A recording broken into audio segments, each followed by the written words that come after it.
grown ratings created. I mean, so the way that you're passionate about RHONY is how I feel about Potomac. I get it. It's like the people that we know, the people we know. It's the people we know. So I am passionate, and that is who I think. But here's what I find interesting. Luann says the words, oh, yes. And who was it? Oh, and Luann also said, who do I think will not be part of this? She said, Carol Raswell and Heather. Now, she pointed out that Heather even said on this podcast here, Heather said very recently, 3 months ago, whatever, she's done. She's not speaking about Housewives anymore. She's done. Yeah. And Luann is like, well, that was before a legacy show. So basically Luann is saying like, no, that was before this. And now she wants back. But Luann is like, you can't be back if you're not asked. She said something like that. I agree with Luann on this one. Heather Thompson is one of the most realist guests I have ever had. She is smart. Yeah, she's very real. I love her. And same thing with Carol. I agree with Luann. I do not think Carol or Heather would be asked. And I have to say, I believe that Heather's, which is a shame. Look at, we all get caught in situations as you were told, this isn't show friends, it's show business as your advice.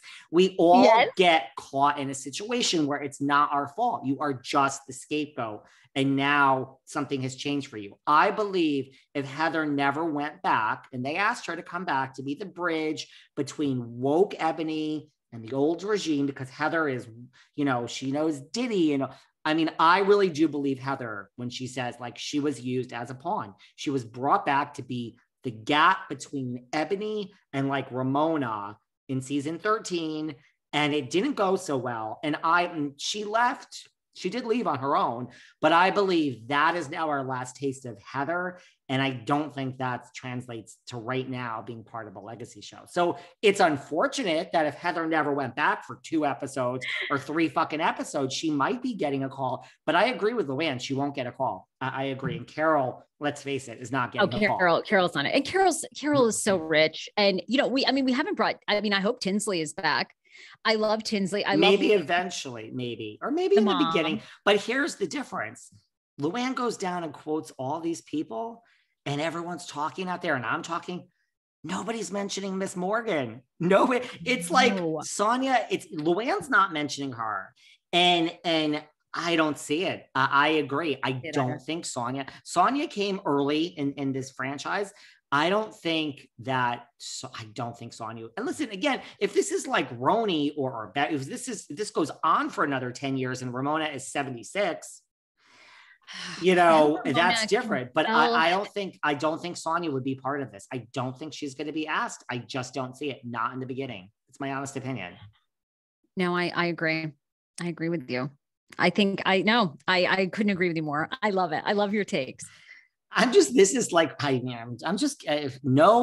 horse in this race. I see Dorinda, Ramona, Jill, Kelly Ben-Simone, Luann, and Dorinda. I see those.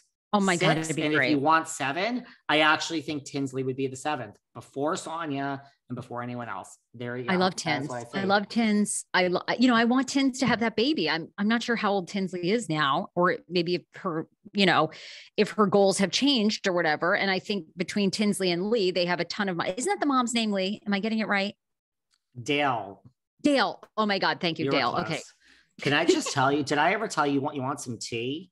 Did I ever tell you, like, I was texting with Miss Dale, Tinsley's mother.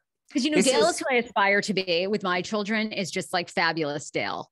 I want to be that, just rich, always put together as an older woman, hair impeccable, diamonds, the nails always done. Of course, I don't live like this in real life. Just, there's just an elegance and class about Dale that it's like how I feel about Carol. I have such a mouth of trash, heart of gold, mouth of trash. I could never conduct myself like that, but it's like, you got to have dreams. And I aspire to be those women. I don't blame you, Dale. So Dale, we were working on Dale coming on the show, but it was right after the whole Tinsley Dorinda thing. And Dale was like, listen, she said all sorts of other things but it was just like final, and Tinsley ended on a high note and Dorinda didn't look so good. And Dale was just like, do I really open that can of worms? I'm sure she also texted Tinsley and said, hey, daughter, this guy wants me to come. And Tinsley was like, run, mom, put on your fucking track shoes and run from David Yontef. Because he's not, this isn't going to be about you filing your nails and looking gorgeous. David is coming with some questions. I would never come for Dale, but I would have had some things to say. So I think Tinsley was just like, I cannot imagine how people don't want to be on your show. You're so respectful. Like, I mean, and you have interviewed, I don't think people understand. Again, no one gets the credit they deserve, but you don't get the credit. I mean, you have interviewed everyone from Black China to, I mean, Donnie and Marie Osmond. I mean, everybody that is enormous, like in all different aspects of show business, like Jerry Springer. I mean, like you are so respectful to your guests. I don't know why people wouldn't come on. I think you're very fair too. Like, I get how some interviews become a bamboozle, but you never do that. By the way, I need to call your agent. And based on everything you just said, I need this sold to Spotify for like, I don't need the 60 million that everyone else is getting. I'll do it for like, I don't know. I mean, I guess 10 million. I'd like more than that though, but I guess I would take that. I guess that's enough. Who else is doing what you're doing with this eclectic version? You and Call Her Daddy. It's you and Alex Cooper. You know, she interviews a variety of people now. I don't even know if she talks about sex anymore. That's the way. That's the way to go. I just somehow early on, I was like, that's the way to go. But can you get me sold to Spot? I really have to call your agent after this. So can you please make an introduction? Okay. That's my goal. You can go.